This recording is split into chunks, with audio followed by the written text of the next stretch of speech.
In conversation with Jane J. Miller. Jean J. Miller is a first-time author of warning short stories for middle school boys only because girls have cooties. Miller is an experienced New Jersey public school educator with 44 years in education. He has taught language art for 4 years at Overbrook Junior High, has taught 15 years of English and history from grade 9 to 12 at Overbrook Senior Regional High School, and has been a secondary administrator in the self-proclaimed Blueberry capital of the world in Hammonton, New Jersey. 14 of those years as a middle school principal, retiring from the public school system in 2013, Miller then served as an adjunct professor in Stockton University School of Education until his full retirement in May of 2023. The 15-time capsule nonfiction short story collection was written for two of his oldest grandsons preparing to enter middle school years. Miller found his adolescent years of growing up challenging and now has shared 15 humorous adventures into his world of adolescence while growing up along the Delaware River from 1965 to 1970. And on today's episode of Auto Interview, it's my utmost pleasure, joy, and excitement to have on the show today Jane J. Miller. How are you doing, Jane? Hello, Peter. I'm doing well. Thank you for having me on. Yeah, I'm so excited really to have you on the show today. I haven't read a snippet into some of your works on Amazon. I am very excited. We are here to sit and talk about your book. So thank you so much for coming on. I'm honored. So am I, Peter. Very, very honored to go, worldwide, universal. Absolutely. Absolutely. Thank you. So, Jane, I would like you if you could tell us about your coming of age story in the name of Warning Short Stories for Middle School Boys Only because girls have cuties. Let's start with the many obvious question most authors get asked. What inspired you to write this book? I originally did not set out to be an author. Hmm. In December of 2021, my son and daughter in law gave me the gift of Storyworth. Are you familiar with Storyworth? Yeah. Well, you receive a question a week for 52 weeks about your life, and you write a little vignette about it. And that's where my writing began. In Wow. the winter of 22, I began answering those questions that came weekly.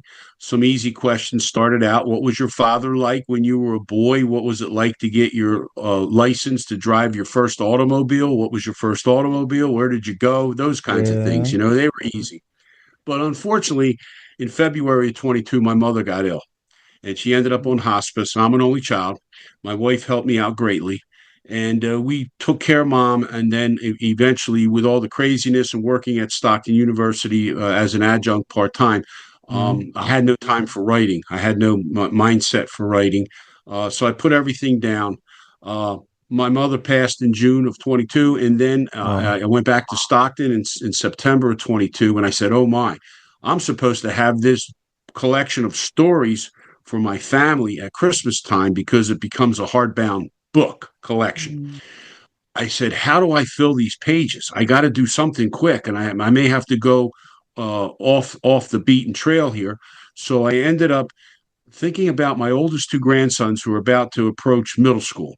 And I thought, what a grand age it was being a middle school kid, growing up in a small town along the Delaware River in southern Jersey, in a little town called Delanco. We Hmm. had, as middle schoolers, so many adventures along the rivers in the surrounding area there around our homes that I wanted to share some of the ironic and funny stories that we had.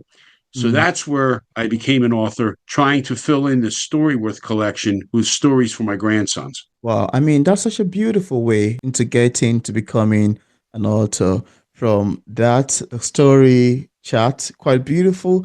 And I think this is such a lovely way, really. And that's a beautiful story. Let me just put it that way. You've got a beautiful story, a beautiful, compelling introduction to becoming an author. And I like your story, really, quite beautiful. And how you're able to subtly follow on, the game and over again, the questions and the answer coming in and you just bump into self and say, "Oh wow, that's quite impressive."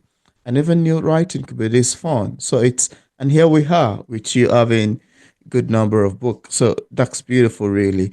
And that want to make me to digress a little bit because You were once an educator before you became an author. I wanted to ask you how that journey was like, transitioning from an educator to becoming an author. And I think both actually have the same pronunciation or sound, or would I call it vowel, educator, author. Now, I wanted to ask you, how did you go from being an educator to becoming an author? I love some stories about it too. I guess what happened was that when the Storyworth stories were completed, Yeah. I showed the completed copies because it ended up being about 36 chapters in the end. Oh, I shared the books with some of my fellow colleague educators, and three of them, one at Stockton University and two from the Overbrook English department.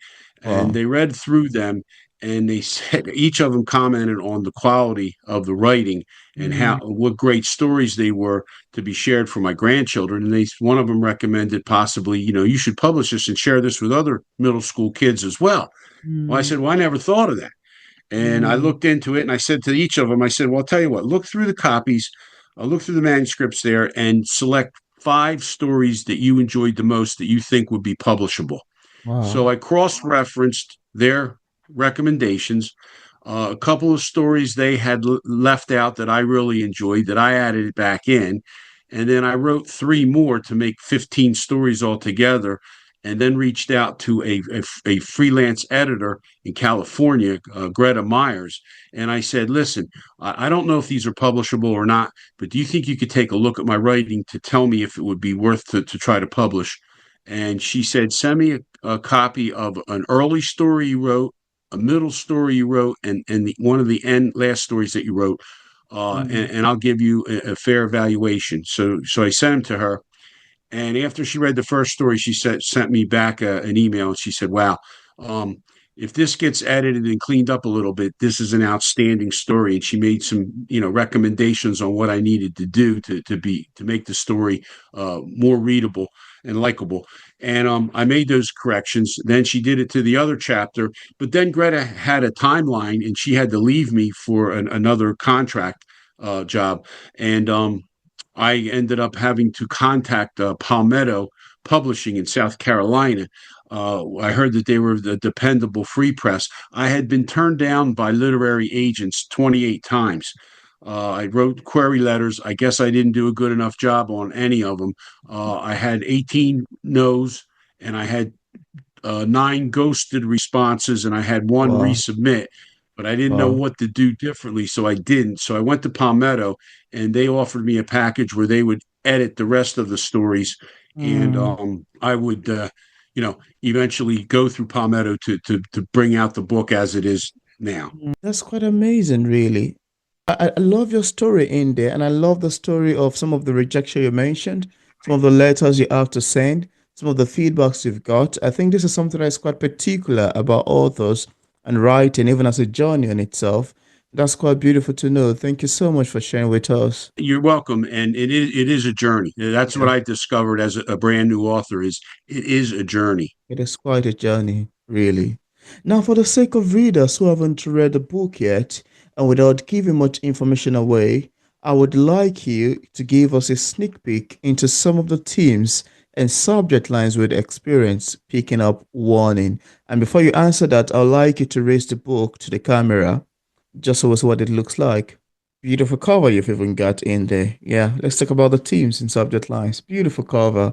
I love the table and the chair. It tells you what exactly is happening, like like From a whose point of view? like a staff room teacher sitting down, like, oh, this is my desk. And the people is gonna come through the This front is my door. story. This is my desk.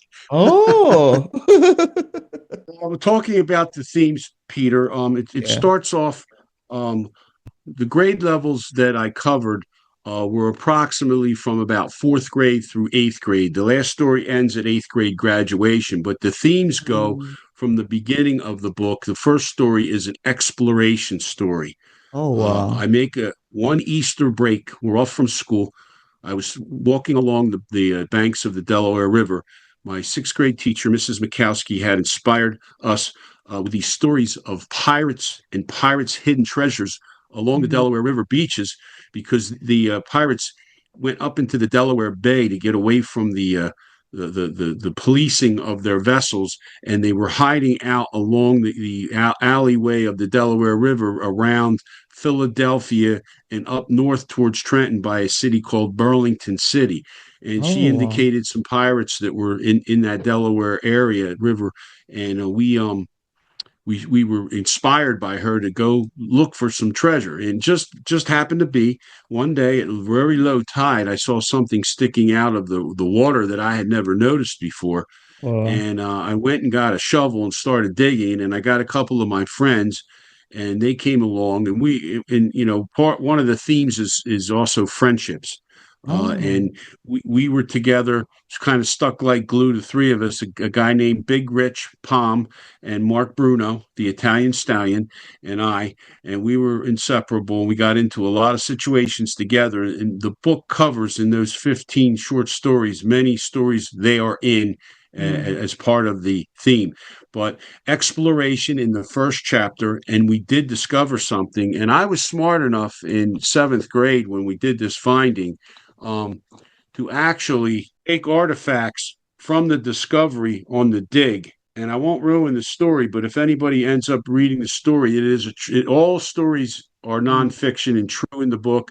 And this one has led to a possible dig in 2025 along the river because of the story coming out. No one knew about this discovery. I never told wow. anybody other than the local kids, and my dad came down to look at it, but he was in construction. He wasn't into appreciation of the history of that particular thing that was discovered.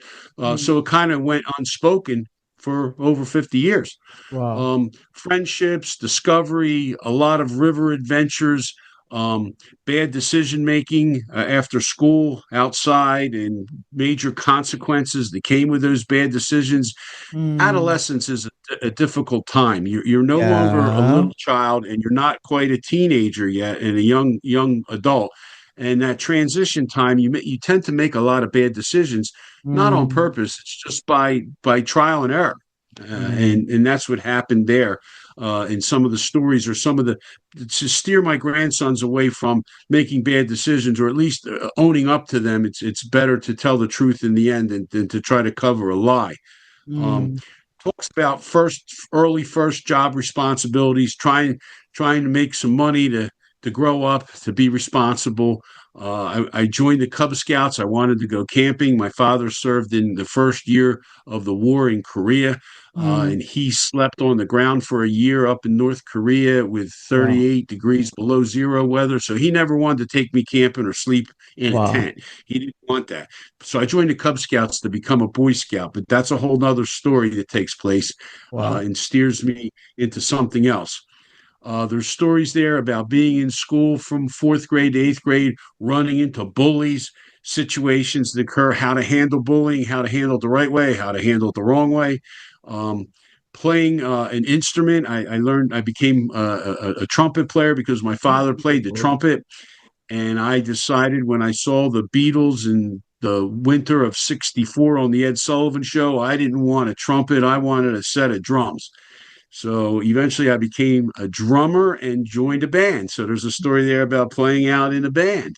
Um, I also played Little League Baseball. My father was the coach, and we had some crazy situations with some crazy kids, and we had a lot of success. We went Wow. from the basement to a championship, and all the different players and kids on the team, the interactions that we had. But by the end of the book, because again, adolescence is a time of change. We were not, and I was an only child. I didn't have older brothers or sisters or younger brothers or sisters, so I was focused basically on myself and survival.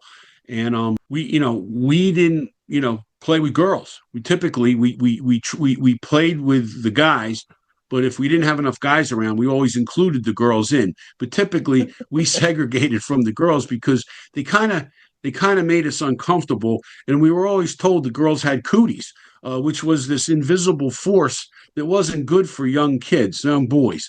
So we stayed away from them. But by the eighth grade, suddenly I discovered in the last chapter that, or the next to the last chapter, that girls really didn't have cooties after all.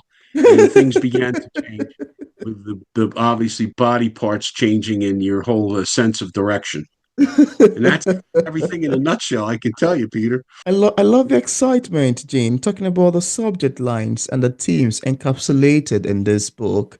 And I love the fact that you've mentioned a huge arrays of subject lines already. You may not know that, but I took some jotting in here of the things you're saying, and you've mentioned a whole lot that is quite impressive and quite commendable to me. From talking about friendship to talking about discovery stages to talking about decision making, because we all know actually from what you said that adolescent is actually a difficult time with change, a difficult time with decision making. And sometimes, if you get it wrong with this decision, it may stay with you and kind of impact your future.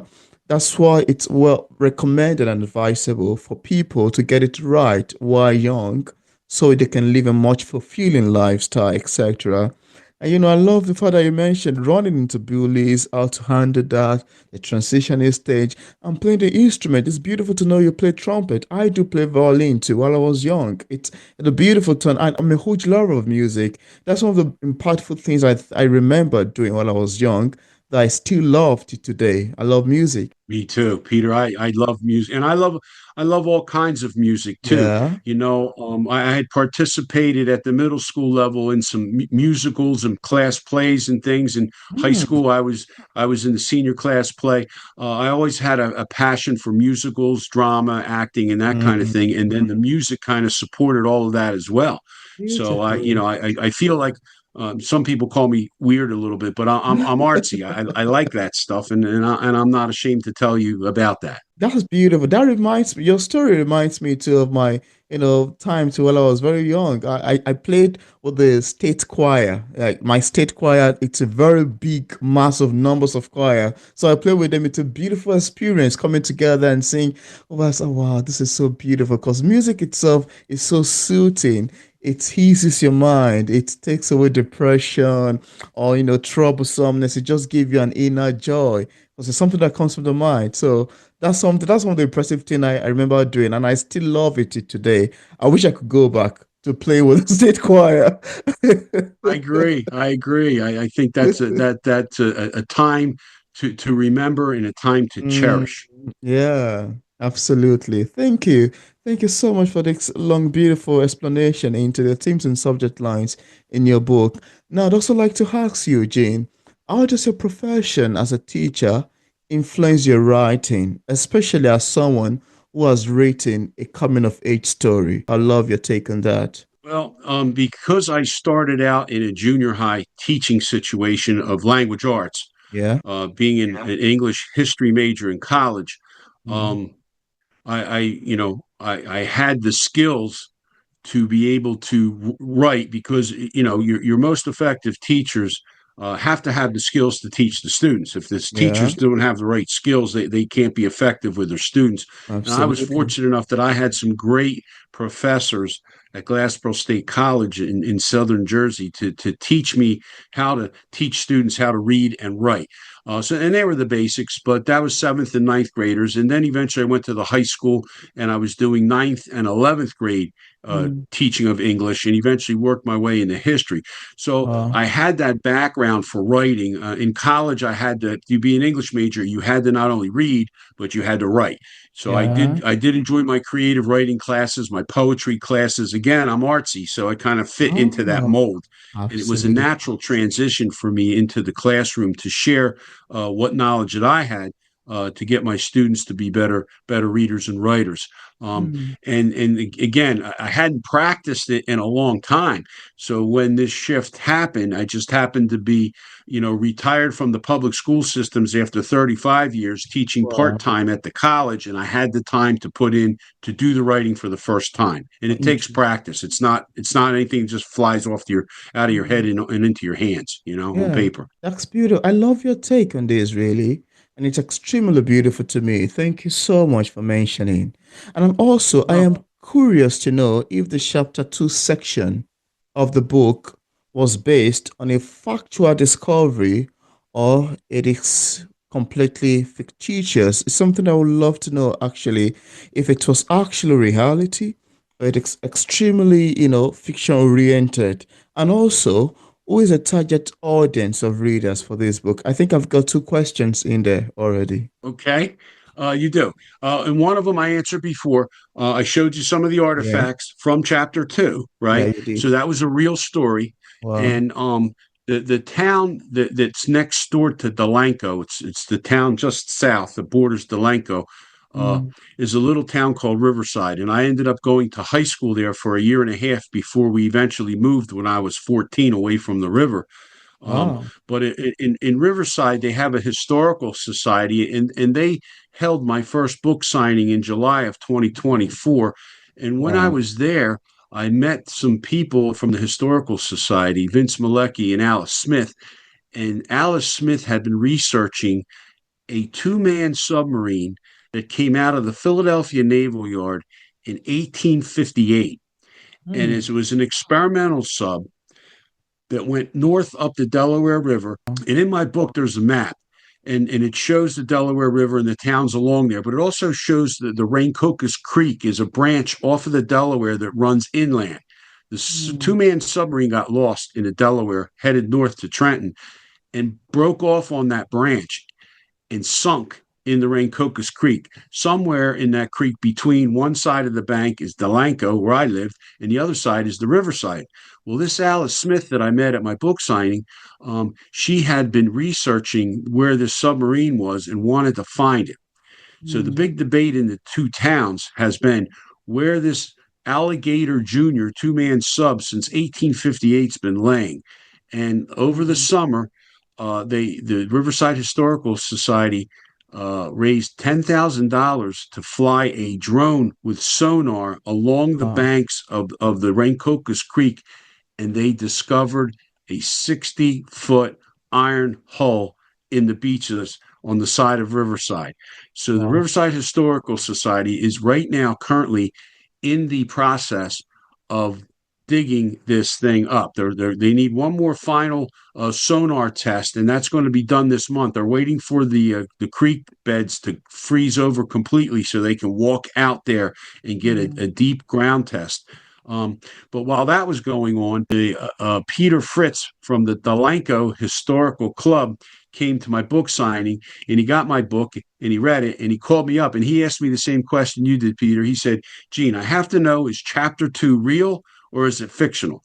I says, Peter, when I was in seventh grade, when I was like 11 or 12 years old, we found something on the Delaware River on the banks of the Delaware River in Delanco. And he goes, well, we are going to um, raise money to hire that sonar drone that Alice Smith used in Riverside to find the alligator junior. We're going to go find that discovery you made in the beach. He said, can you walk down to West Avenue and locate the spot where you've made the dig? And I said, yes, I can. So over the winter, I just walked down there. I did some videotaping of that river section in there.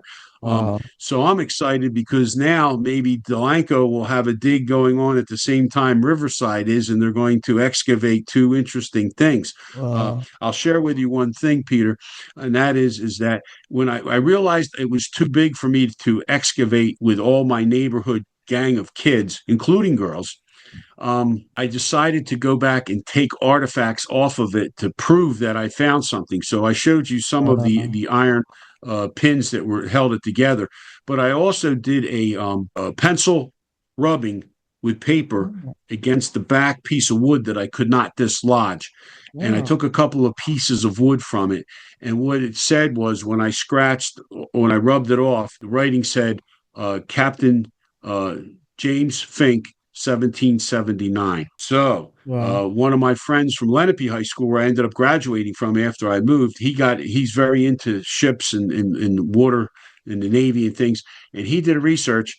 And I had been to the Philadelphia Maritime Museum, and I had been on the Beach Haven Historical Society for sunken ships along the coast of New Jersey, and Yeah. no one had this captain's name. My Mm. friend found him out of Baltimore and had an actual sketching of his ship. So Wow. this is very exciting. This is a very exciting chapter that just happened by accident, you know. Wow. So we'll see if it gets a finality to the story. I don't know, Mm. but it sure makes it interesting 50 years later. I love your in-depth response. I love your in-depth analysis of chapter 2. It sounds to me to be quite amazing, very wholesome, and quite beautiful, and also one that is quite inviting for the viewers to want to check up and pick up the book. That's very amazing, really. Thank you. Yeah, very amazing, really. And also, I wanted to ask you, as authors, we all have different ways of reacting to feedbacks and criticism of our works. I wanted to ask you, what are the kind of feedbacks you've gotten so far? I know you've mentioned the feedback about somebody asking you the same question I just asked, asking if chapter 2 was based on reality or fiction. But then I also wanted to ask you, what are the kind of other feedbacks that you've gotten so far from readers who have read the book? I love your take on that. Yes, Peter, thank you for that question. Before the book was released at the end of June of Yeah, 2024, I had sent the manuscript to an online book company that does publishing and does reviews. It's called Readsy Discover. yeah. And I received a review from one of their reviewers, Mm. and the first thing he indicated was he did not like the title of the book. Wow. He felt that it was a downgrade to females and it would turn them off from the book, and he felt that it was Mm. insulting possibly. I Oh. couldn't, you can't argue with a review. You have to, go, you got to ride the wave. So I Mm. just kept my mouth shut and I kept reading, and then at the end of the line it said, but then again, you can't judge a book by its The cover cover. or sometimes its title. He said that he compared my descriptive writing, which was shocking to me at the time, and I don't necessarily believe it fully, but I'm certainly appreciative of the comparison. He compared my descriptive writing to Mark Twain and Robert Louis Stevenson. Mm. That hit my heart, and I felt, man, I really have something special here. So we're going to go out and support the marketing of the book and do the book Yeah, signings and do everything. you And I know. was all charged up. But later on in the summer, around August, I got contacted that if this book was really going to do anything sales wise, you needed to go to some of the major review companies that are out there for self published books. Yeah, And I paid for a large amount of money to have this book reviewed by two of these companies. And in September, I got a review back from the first company that absolutely hated the book. They hated wow. the title. They hated the stories. It has color illustrations in each chapter. They hated the illustrations.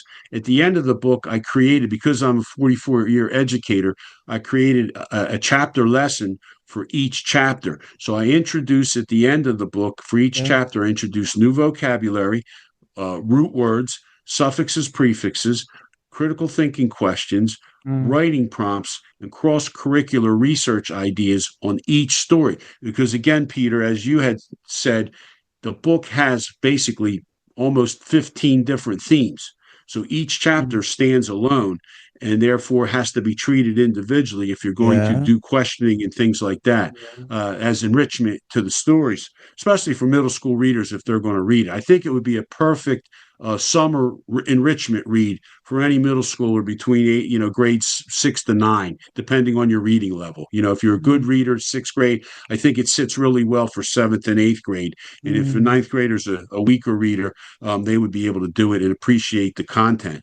But that reviewer crushed me. I came Wow. out of September and my heart was so low, and I felt so betrayed that I didn't do a good job for everybody that was buying the book.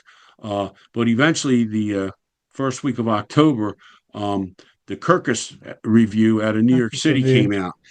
And my book, the one thing with Kirkus, which I didn't know, is that they take, the big five publisher books, they take those books that have come out and they review them and post them on the screen with self-published authors like myself. So I was up against Melania's autobiography on the Mm. page, and I received the Kirkus's famous icon, thumbs up, get it. And Melania's autobiography from Kirkus did not get that. Wow. So I was like, wow. But then I looked Wow. onto Amazon and I saw that, I got the thumbs up and I've got, 20 5-star reviews, and Melania's Wow. got 500,000 5-star reviews. So we Wow. know which book was selling more copies in the end, you know. And Kirkus has, done a great job of reviewing it. All of my reviewers have given me 5 stars until just last week. I caught some grief from an Amazon purchaser that claimed all my stories were made up and that none of this stuff could have happened. And Wow. I disproved the reader. I didn't get involved. You have to take it. But one of the things he said is that, and there's no way that the Delaware River ever freezes over where you could walk from West Avenue on the river to Hawk Island, which is the beginning of where the Rancocas Creek comes off of the Delaware. He says it never froze like that. Well, about 4 weeks ago, we had about 7 or 8 days of below 20-degree weather here, and I didn't know this bad review was going to come out. So I drove down to West Avenue. I live about 45 or 50 minutes away from the river now. And Yeah. I drove there and I went out with my camera and I walked down to the river and I was praying that the river was somewhat frozen. And I looked out and the Delaware River was frozen straight across from New Jersey to Pennsylvania. You can I walked out imagine. with my camera running and I walked out on the river and I posted on my Facebook. So when this person wrote all these things 2, 3 weeks later, I just told my readers, go to my Facebook and check out the river is frozen and I'm walking on it now. I said, because Mm. it hadn't been that cold around here for the last 5 or 6 years. And Wow. the person who was criticizing me wasn't part of my gang. He was like 5 or 6 years younger than me. So he didn't hang out with Mm. us. So he had no idea You what was know? going on. But he just didn't like anything. But you can't please all people. And as you know, Peter, Absolutely. every book is not for every person. Yeah. So, you take the good with the bad. Absolutely. That's where the conversation of reviews and feedbacks come in because the same book that somebody will find to be very wholesome and very lovely and very impactful is the same one with like, oh no, no, no, no, I don't like it. 1 star. It's a whole lot of mixture of emotion from readers interpreting the book in the way that best suits them and bringing out their feedbacks. Like you mentioned, you paid a big US company that does reviews and they don't like it.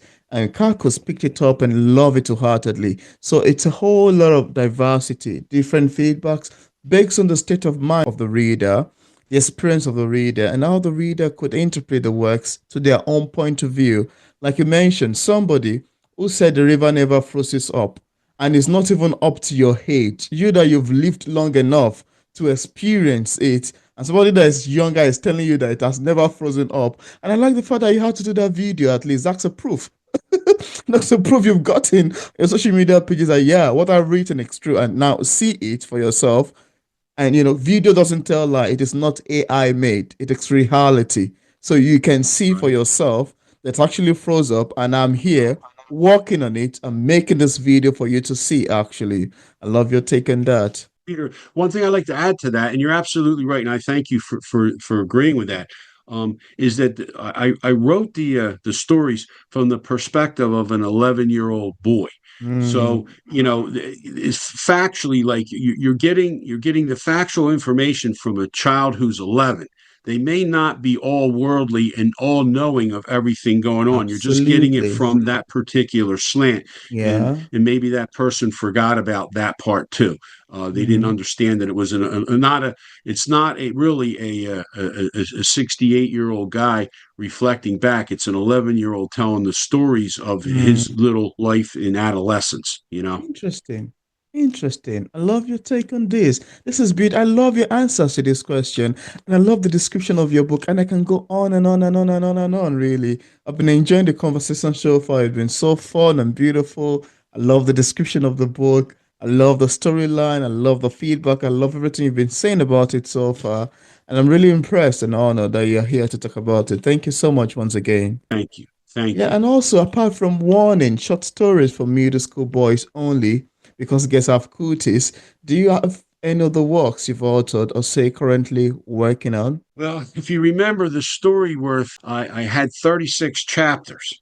So I actually have about 8 respectable stories to share.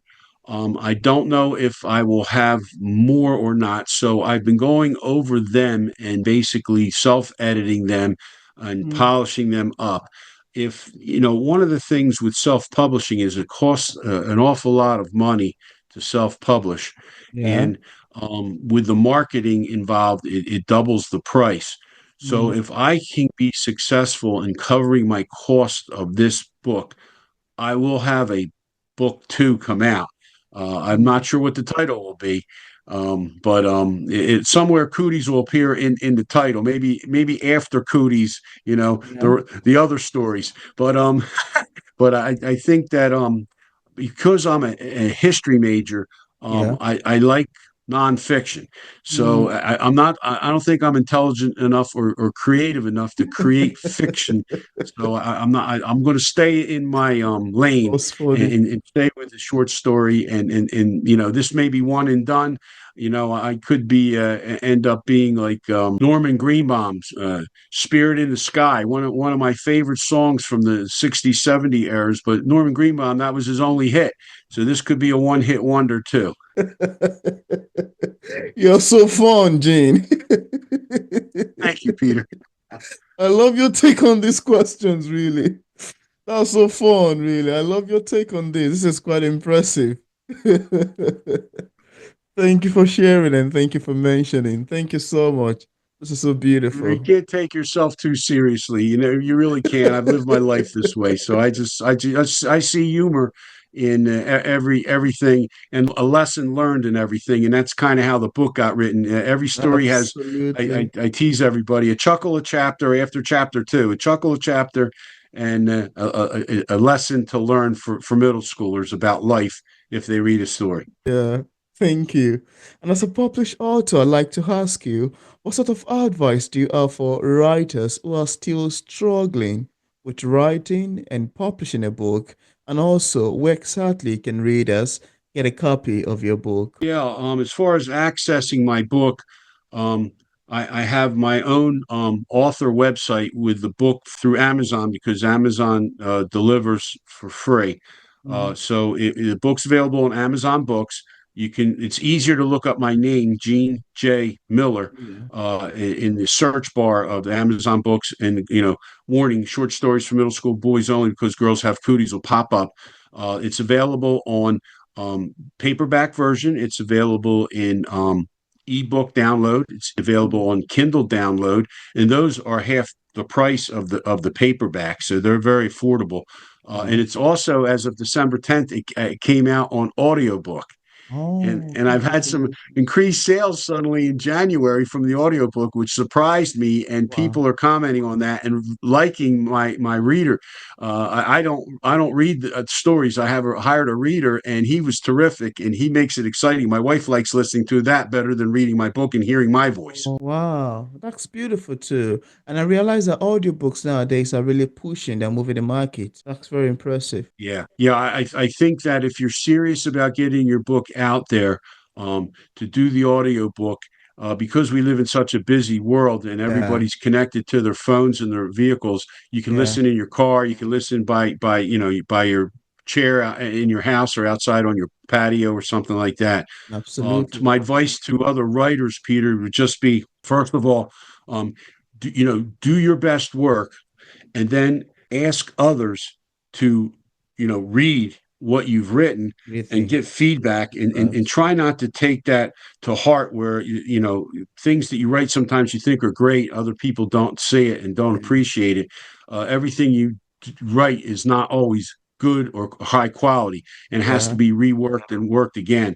So absolutely. I would say that first of all, get your best work down and get other eyes on. I had three beta readers, as it Mm. turned out, and then that shifted from three main beta readers to I added three more, so I ended up with six set of eyes on it, and I got feedback, and I adjusted everything, and then again I went to Greta Myers, the freelance editor, and then she gave me the truth. She Mm. spoke truth to me, Peter, and Wow. she told me exactly what I had to do if I wanted to do it, and I did exactly what she said. And some of those chapters are some of the most enjoyable reader chapters that are mentioned to me Wow. because of her input and what she said. So use if you can afford an editor, use an editor because that will shine your words. It's amazing how that works. I couldn't believe how my words just shone, and they were still my words. It was just Mhm. rearranged in different ways. That's impressive. That's very impressive. Thank you so much for mentioning. And I left a link in the description part of this interview where interested viewers can get a copy of Gene Miller books directly on Amazon, Barnes& and Nobles, on his website, and also on other platform. I also left link to his social media pages for possible followings. So thank you so much, Jane, for accepting the invitation to be featured on P English Literature. I must say this is more than awesome, very great, quite exciting, very fun, beautiful, impactful. I enjoyed this conversation so much, and I need to say thank you so much for coming on. Peter, you're welcome, and I thank you for having me, and I thank you for the interesting questions that you presented to me. And I look forward to maybe being on again with another book, That maybe. would be great. That would be great, really. Thank you so much.